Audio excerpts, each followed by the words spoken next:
La chronique de l'écho, comme chaque jeudi soir. Claire Cambier, bonsoir. Bonsoir. Quel sera le sommaire aujourd'hui de la page écho? On va parler restauration un petit peu dans un instant. On va parler à la restauration. Et la semaine dernière, le Collège culinaire de France a lancé Restaurant de qualité, une appellation pour rendre plus visibles les restaurants qui cuisinent des produits frais et qui les cuisinent sur place. Mais avant, on va revenir sur le portrait de Dylan Preza. Nous avons suivi les préparatifs de ce jeune coiffeur pour le concours du meilleur apprenti. Il a 16 ans, il est en deuxième année de CAP au centre de formation de Versailles. Dans ce premier volet, nous l'avons retrouvé à l'un de ses entraînements. Puis, nous sommes allés chez lui. Il vit avec sa famille à Manille-les-Hameaux. Un reportage réalisé avec Élodie Moine et Romain Ruspini. Il est 19h. Comme tous les lundis, après sa journée de travail, Dylan s'installe dans le salon de son mentor, Philippe Hubert. Ce jeune apprenti coiffeur ne s'arrête jamais. Au programme de ce soir, mise en pli et coiffure. Car dans moins de 15 jours, il s'apprête à passer le concours du meilleur apprenti au niveau régional. Par contre, après, j'avais pensé plutôt que Livry, ici, faire des boucles normales. Parce que ça faisait un peu fouillis. Dylan n'est pas encore sûr de la mise en pli qu'il va proposer, car le jury évaluera la technique, mais aussi l'esthétique. Alors évidemment, on écoute les conseils du coach. Rien être plus en biais comme ça. Je vais les reprendre. Philippe apporte son aide au concours du meilleur apprenti de France depuis une dizaine d'années, en tant que jury ou comme cette année en tant que coach. Les professeurs du centre de formation de Versailles le conseillent à leurs élèves et pour lui, il est tout naturel de leur donner un coup de main. C'est notre avenir, c'est l'avenir du métier. Donc quand on trouve des jeunes, quand on rencontre des jeunes comme ça qui ont la volonté d'aller plus loin que les autres et de se donner à fond, c'est un plaisir de voir ça. Et on essaie de les aider, comme nous, on nous aidait avant. Philippe conseille Dylan depuis maintenant 4 mois et il n'est pas son unique coach. Le dimanche, direction Paris, dans le salon d'Elie Eliakim. Fin de la mise en pli et voilà que tombe le verdict du mentor. Il y a des petites choses toutes simples à améliorer. On veut faire un dégradé, c'est-à-dire qu'on a une boucle un peu plus épaisse, une moyenne, une fine, et on finit par une fine. Et ça, vous le faites au départ, ça. Ce n'est pas encore parfait, mais heureusement, il lui reste encore quelques entraînements pour fignoler. Il est temps de ranger la tête à coiffer car ces exercices ne sont pas terminés. Place maintenant à la coiffure de soirée et Dylan a mis à contribution sa famille. Dans le rôle du modèle, sa belle-sœur. Sa cousine participera de son côté à la 3e épreuve, la coupe et la couleur. C'est les personnes, je sais, qui vont pas me lâcher au dernier moment. C'est parti pour le crépage, niveau volume, ça promet. Heureusement, Dylan a encore quelques soirées pour souffler. On le retrouve quelques jours plus tard en famille, chez lui à Manille-les-Hameaux. Le jeune coiffeur a découvert sa passion dès la maternelle. Tout petit déjà, il aimait rester dans le salon de coiffure de sa tante, ses premiers cobayes, sa petite sœur et sa mère. Et depuis qu'il est vraiment dans la coiffure, alors là, c'est... Voilà. C'est les conseils, il faut, voilà, tu fais comme ci, tu devrais pas faire comme ça, on fait des mèches. Ses parents n'ont aucun doute sur sa motivation pour le concours et même au-delà. Comment il en parle, pour lui, il est déterminé à aller au plus haut de ce qu'il peut, quoi, au niveau de la coiffure. Et puis surtout, comment il critique les coiffures à la télévision.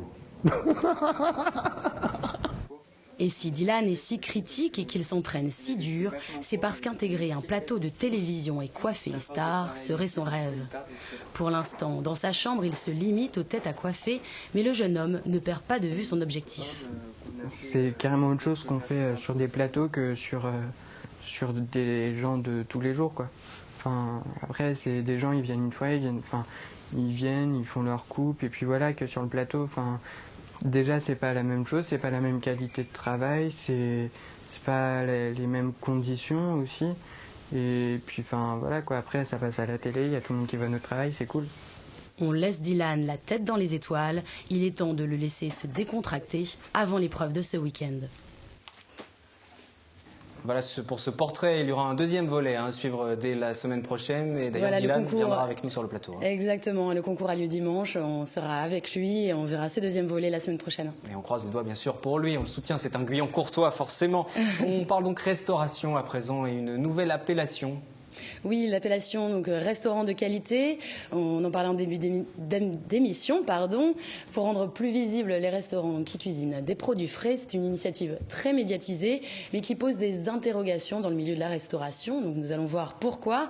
Pour parler de ce sujet, deux invités. Isabelle Bianchi, maître restaurateur qui dirige l'Auberge du Manet à Montigny-le-Bretonneux. Bonsoir. Bonsoir.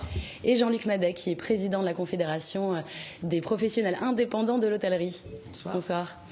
Donc on a tenté d'avoir un membre du collège culinaire, mais aucun des 15 chefs n'était disponible ce soir. Donc du coup, avant d'entamer ce débat, je vous propose de regarder tout d'abord le reportage que nous avons réalisé avec Élodie Moine et qui revient sur le débat lancé par cette nouvelle appellation. En cuisine, Anthony s'attaque au turbo, du poisson frais de ce matin, car dans ce restaurant, on ne cuisine que des produits frais et du fait maison. On travaille au fil des saisons, quoi. Si c'est la saison du turbo, on travaille le turbo, le rouget, on travaille du rouget. Alors on va rentrer dans la lotte et le rouget, donc on va changer un peu de produit, quoi. Le fait maison, un thème qui se retrouve dans toutes les bouches ces temps-ci. Les 15 grands chefs du Collège culinaire de France ont lancé le 8 avril une appellation restaurant de qualité. Le but, rendre plus visibles les restaurants qui proposent des produits frais et cuisinés sur place. Mais avant cette nouvelle appellation, n'y avait-il donc aucun moyen de savoir ce qu'on nous servait dans nos assiettes ? Des labels existaient déjà, comme celui que détient la maître des lieux, Isabelle, et maître restaurateur. Même pour nous professionnels, c'est pas rien, c'est quand même une reconnaissance, c'est beaucoup de travail, beaucoup d'énergie, c'est le travail de toute une équipe, donc on est quand même assez fiers. Un label d'État difficile à obtenir. Les critères portent notamment sur une cuisine fait maison, des cuisiniers diplômés, la fiabilité de la traçabilité des produits et sur un contrôle important, un audit notamment, quand l'appellation restaurant de qualité valide sur dossier et sur la note des clients. Alors au premier abord, quand Isabelle a appris la nouvelle, elle ne l'a pas tout de suite vue d'un très bon œil. En termes d'image, même si nous-mêmes, en tant que maître restaurateur, on n'est pas très bien, on communique pas très bien là-dessus, je pense que c'est positif. Tout ce qui peut mettre en avant la bonne nourriture, c'est important. Une appellation médiatisée qui ouvre le débat sur la transparence. Pour la Confédération des professionnels indépendants de l'hôtellerie, c'est bien ce point qui importe. Mais selon elle, le fait maison ne peut pas économiquement se généraliser. C'est parce que beaucoup d'opérateurs dans la restauration, et surtout les petites et moyennes entreprises de notre métier, pratiquent ce qu'on appelle la cuisine différée, ou même l'externalisation de tout ou partie de leur production. Bon, parlons-en, il n'y a pas de tabou là-dessus, mais c'est vrai que dès qu'on en parle, on est immédiatement montré du doigt comme étant des gens qui préconisent la malbouffe. Qu'est-ce que ça veut dire la malbouffe ? Je veux dire que le premier opérateur de restauration commerciale en France s'appelle McDonald's. Ils ont 1300 restaurants sur l'ensemble du territoire français. Les gens ne vont pas manger des hamburgers sous la contrainte, ils y vont parce qu'ils y trouvent leur compte. Laisser le choix aux consommateurs, c'est bien ce que souhaitent tous les acteurs. Le Collège de France aura au moins réussi à mettre ce problème sur la table. Alors, ce que l'on comprend, c'est... C'est que vous défendez le McDo, parce que c'est ce qu'on disait en antenne juste avant que le sujet revienne. Voilà, bravo. Vous défendez donc les entreprises américaines. D'abord, je vous fais remarquer que McDonald's a son siège pour la France à Guyancourt, dans la ville nouvelle de Saint-Quentin-en-Yvelines. Et effectivement, j'ai été un des premiers à accueillir, dans le cadre de réunions de professionnels de la restauration, le directeur général de McDonald's à l'époque, qui s'appelle Philippe Labbé, qui est maintenant le grand patron du groupe Courte Paille.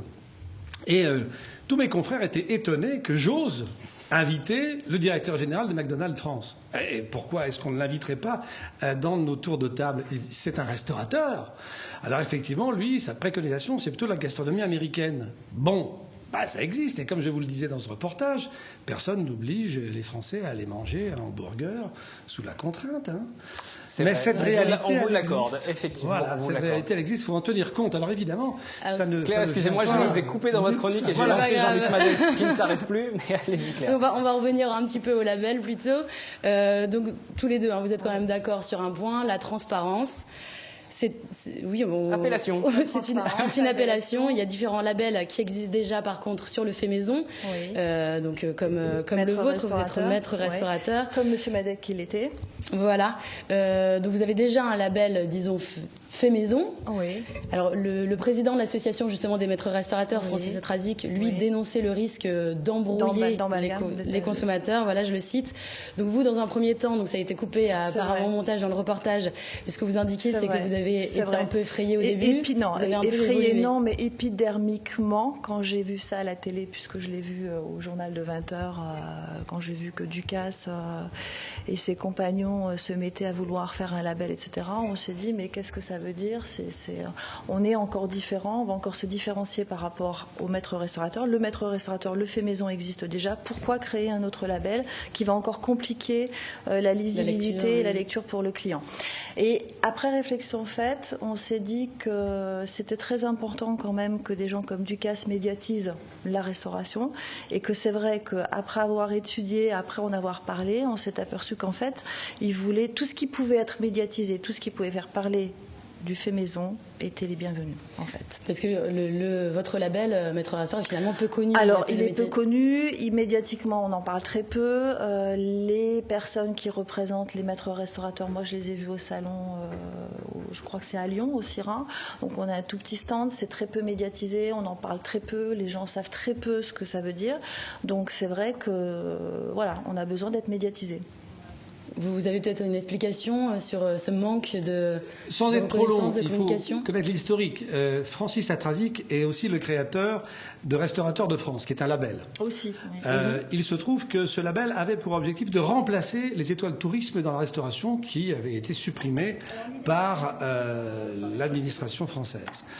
Le label Restaurateur de France n'a pas fonctionné, il n'a pas été plus médiatisé que ne l'est, hélas, le titre de maître restaurateur. Le titre de maître restaurateur fait partie des engagements de la profession dans le cadre du contrat d'avenir signé par les professionnels au moment de la baisse du taux de TVA dans la restauration servi à table en juillet 2009. Bon, le titre de maître restaurateur n'est pas une invention qui est arrivée comme ça. Le premier à en avoir eu l'idée avec les professionnels représentatifs des restaurateurs, c'est-à-dire les syndicats patronaux, c'est Renaud Dutreil, et sa préconisation, c'était de donner ce titre à au moins 20 000 entreprises de restauration. Ça veut dire quoi? Ça veut dire qu'on reconnaissait à l'époque qu'il y avait plusieurs milliers de restaurateurs capables d'obtenir, par la qualité de leur travail, tant sur le plan de la cuisine, que de l'accueil, que du service, que du cadre, que de l'hygiène, était capable d'obtenir ce titre de maître restaurateur. Malheureusement, un certain nombre de professionnels n'ont pas compris ça comme ça et ont finalement créé un système très réducteur, et aujourd'hui il n'y a qu'à peine 2000 maîtres restaurateurs, ce que je trouve pas bien, parce qu'en réalité ce titre était fait pour essayer de tirer vers le haut toute une profession. Et puis très réducteur, enfin c'était pas... Et malheureusement, on n'en est qu'à 2000 titres, et c'est très insuffisant, parce que vraiment il y a des milliers et des milliers de confrères restaurateurs qui mériteraient ce titre. Alors l'argument justement du collège culinaire, c'est finalement d'ouvrir à plus de restaurants cette appellation et avoir une meilleure visibilité sur le fait maison. Finalement, est-ce que le problème, c'est que ça soit fait par une association, le Collège culinaire de France, parce que c'est des adhérents militants, on va dire, qui obtiennent cette appellation, et que ce ne soit pas fait par une institution? C'est ça le problème? Non, je pense que les gens, d'une part, il faut les motiver. Pour être maître restaurateur, il ne suffit pas non plus de dire, voilà, je veux être maître restaurateur. Il y a quand même un certain nombre de choses, certaines conditions à remplir, ne serait-ce que d'en faire la demande, déjà. Et donc, bien vouloir le faire. Je veux dire, les restaurateurs aujourd'hui, pour être tirés vers le haut, il faut qu'eux-mêmes, ils fassent la démarche au préalable. Je pense que déjà c'est ça. Après, le fait que ce soit Ducasse, un collégial, etc., peut-être que d'autres restaurateurs auront envie de faire partie de cette collégiale parce que ce sera Ducasse. Peut-être que le fait que Ducasse s'occupe de ça, peut-être que ça donnera de l'énergie et du dynamisme. Mais je me mets juste du côté du consommateur qui nous suivrait ce soir, du client qui vient dans les différents établissements. On multiplie les labels, les appellations. Il n'y en a pas trop déjà? Non, je pense qu'il n'y en a pas trop. La preuve, je veux dire, il y a très peu de maîtres restaurateurs et non, il n'y en a pas, il n'y en aura jamais. Mais ça fait la différence? Est-ce que les clients, par exemple, qui viennent dans votre établissement, vérifient à l'avance et viennent chez vous parce que vous avez ce titre? Il y en a qui le savent parce qu'on quand même on l'affiche. Je veux dire, nous on le dit, on l'affiche, on le met sur notre site internet et on fait quand même partie partie, on a un site sur le maître restaurateur, donc il y a des gens qui sont avertis.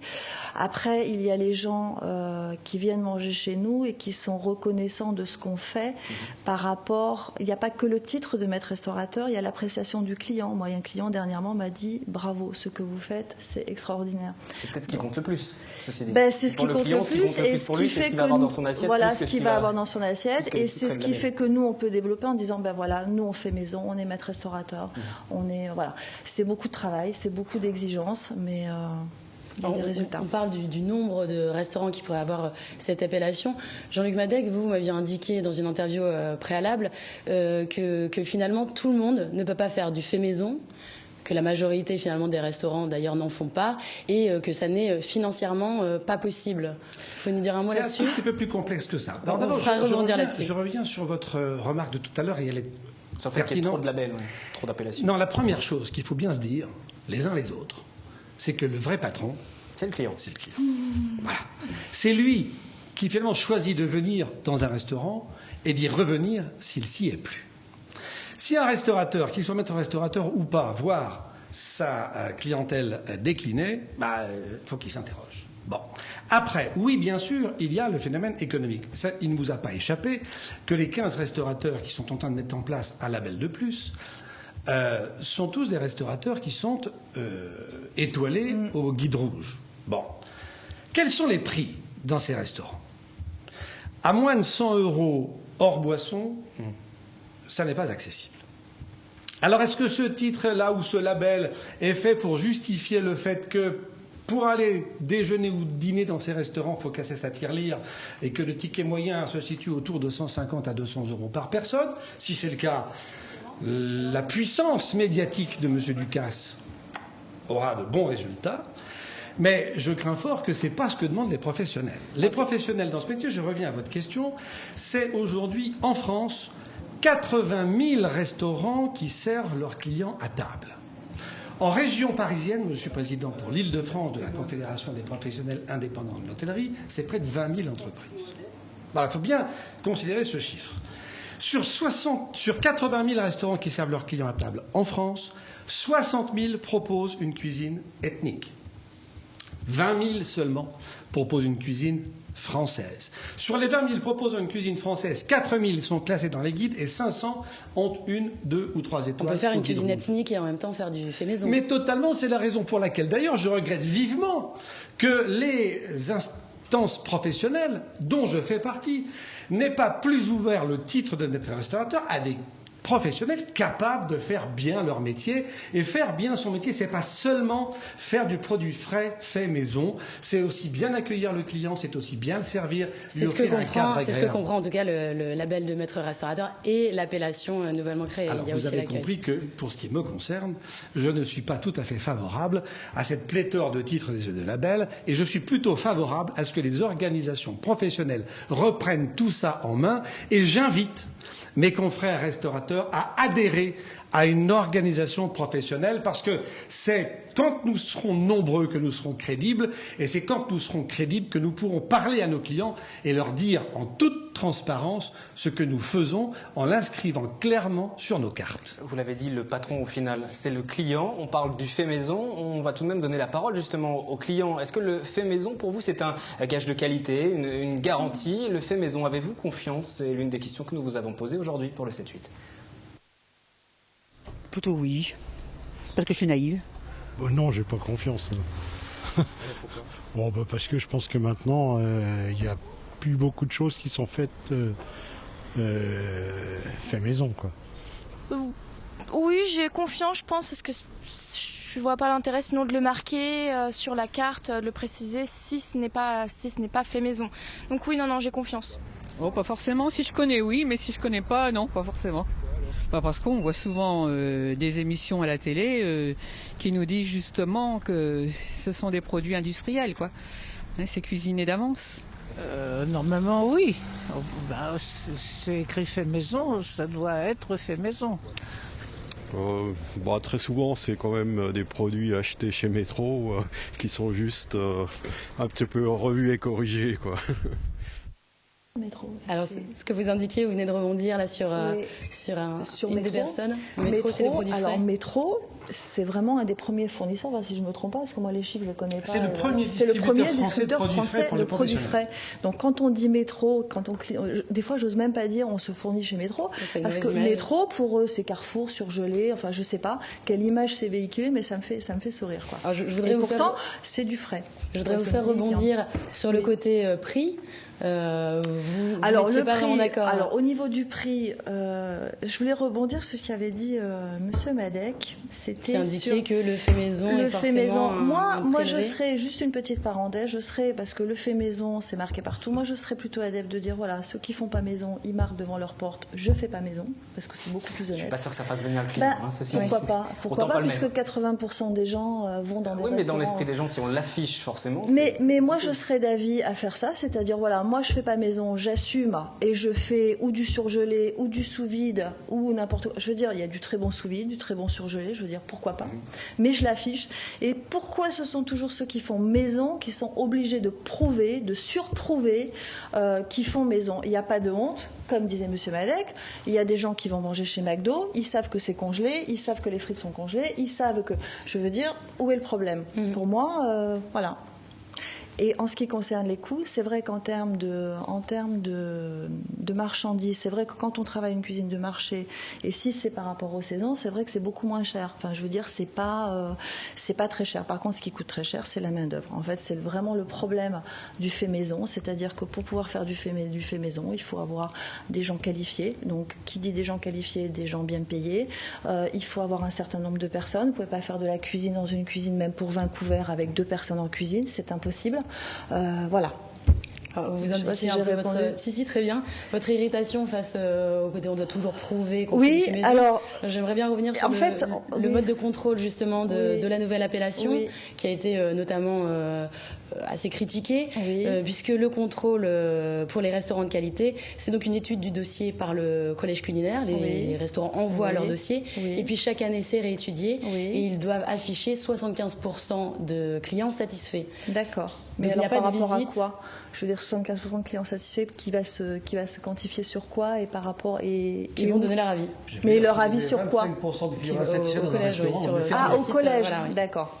Alors, l'histoire des clients, on a la fourchette, qui est un site où on est référencé, c'est-à-dire chaque client qui vient laisse une note et il est prouvé que je suis un petit peu long. Non, allez-y. Où les gens disent, voilà, je suis venu manger à l'auberge du Manet et je donne telle note, que ce soit sur l'accueil, sur la qualité, sur le service, etc. Il faut savoir quand même, parce que j'ai lu un article récemment sur le Figaro, où je crois qu'il y a 3% de personnes vraiment qui sont, 3% de clients qui sont vraiment avisés par rapport à ce qu'il y a dans l'assiette, qui savent reconnaître une langouste d'un homard. Vous l'avez lu l'article? Non, vous l'avez pas lu? Enfin bref, que d'un bourguignon fait maison ou d'un bourguignon pas fait maison. Donc c'est un petit peu compliqué de juger. Non pas que je fasse pas confiance à la clientèle, parce que bon, c'est toujours une information importante, mais quand même, pour avoir un label fait maison, je préférerais que ce soit des professionnels qui me jugent plutôt que ce soit le client lambda, en fait. Très bien. Deuxième point, pour finir, un peu de critique de ce restaurant, cette appellation restaurant de qualité, c'est aussi le fait que les personnes doivent payer, parce que c'est une association, c'est des militants, donc c'est 1 € par jour. Est-ce que pour vous, ça vous semble normal, peut-être Jean-Luc Madec? Écoutez, 1 € par jour, c'est pas cher. S'agissant de pouvoir être exposé avec M. Ducasse à la télévision, moi je trouve ça génial en termes de coût de publicité. Cependant, encore une fois, je pense que notre métier a besoin de se recentrer, comme beaucoup d'autres métiers, métiers de bouche, métiers artisanaux, je dirais en général. Je crois que les organisations professionnelles auraient intérêt à se prendre à bras-le-corps et à faire en sorte que tous les professionnels de ce métier, qui fassent du tout frais, qui fassent du mixte, qui fassent un peu de surgelé, etc., se regroupent et que nous définissions, comme ce fut le cas avec les étoiles tourisme, qui ont duré quand même près d'un demi-siècle, une meilleure communication à l'affichage des restaurants. Oui, c'est vrai qu'il faut dire... C'est quoi la solution, du coup ? C'est quoi la solution ? La solution, c'est que nous soyons tous d'accord sur un principe. c'est la transparence sur l'affichage de nos enseignes et sur nos cartes. Mais il ne faut pas non plus que nos cartes se transforment en lexique juridique, hein, sinon on ne va pas s'en sortir. Il faut quand même, vous le disiez à juste titre, rêver un peu quand on vient dans un restaurant ou quand on lit une carte de restaurant. En même temps, les Italiens font ça merveilleusement bien et ça marche sans souci en Italie où les gens sortent beaucoup au restaurant, beaucoup plus que chez nous en France. Eh bien, en Italie, sur toutes les cartes de restaurant, la déclinaison des produits faits maison ou pas faits maison, surgelés ou pas surgelés, est parfaitement claire. Eh bien, essayons de nous inspirer de cela sans pour autant mettre dans nos cartes de l'administratif, parce que ça ne sert pas à ça, une carte de restaurant, ça sert quand même à décliner des produits qui sont là pour vous faire plaisir. Alors après, le contenu de ces produits, eh bien, il faut que quelque part, il y ait un petit repère et que ce soit clair pour tout le monde. Il y a un gros travail à faire. Je souhaite pour ma part que ce soit les organisations professionnelles représentatives qui fassent ce boulot. On parlait ce soir du label, de l'appellation, ça y est. L'appellation, c'est pas un label. On reprend encore l'appellation restaurant de qualité. Et puis on l'a entendu, hein, il faut que le client continue de rêver lorsqu'il va dans les restaurants. Et le client est roi, après tout, au-delà des labels et des appellations. C'est le patron. Merci à tous les deux. Claire, on passe maintenant aux infos en plus de cette chronique. Oui, première info, c'est la campagne de recrutement Yvelines étudiants seniors qui est lancée. Il s'agit d'une initiative du Conseil général pour rompre l'isolement des personnes âgées dans les Yvelines. 150 jeunes vont être recrutés, formés et épaulés par un professionnel social. Des jobs d'été d'1 mois qui veulent favoriser les échanges intergénérationnels. Pour postuler, les étudiants doivent envoyer leur CV et leur lettre de motivation à l'adresse qui s'affiche juste en dessous. On parle également Renault, Thales, ce sont des entreprises qui se portent plutôt bien? Oui, voilà, ce sont des entreprises innovantes qui apparaissent dans le top 100 mondial Reuters, un classement mondial. Donc 5 entreprises de Saint-Quentin en Yvelines y sont présentes. On y retrouve Renault, ADS, Thales, Snecma et Valeo. Et au total, on y trouve 13 entreprises françaises. Thales, toujours, qui recrute aussi? Tout à fait. Thales Optronic, qui est la contraction entre optique et électronique, va recruter 200 ingénieurs et techniciens en 2013. Donc pour une fois qu'on parle d'entreprises qui embauchent, ça change, ça fait plaisir. Le site emploie aujourd'hui 3000 personnes et regroupe l'ensemble des moyens de conception, de développement, des activités d'optronique et d'électronique pour les missiles. Et puis après ces infos en plus, on passe à l'agenda. Une première date pour l'agenda, 5 jours pour entreprendre. C'est l'objet du stage proposé par la Chambre de commerce et d'industrie des Yvelines, basée à Versailles, du lundi à vendredi prochain. Il s'adresse aux personnes qui souhaiteraient lancer leur société. Au programme, des exposés, des cas pratiques pour mieux appréhender le métier de dirigeant. C'est payant, mais cette formation entre dans le DIF. Pour plus d'informations, le contact s'affiche sur vos écrans. Puis une deuxième date, un atelier Les métiers porteurs sur Saint-Quentin en Yvelines, un atelier à la Cité des métiers qui aura lieu mardi 23 avril. Vous pourrez découvrir la cartographie des métiers du bassin d'emploi, quels sont les métiers recherchés, les profils, les compétences, les plus, etc. Merci Claire pour cette chronique de l'économie, toujours complète. On vous retrouve jeudi prochain. Merci à nos invités également. On va bientôt terminer cette édition du 7-8.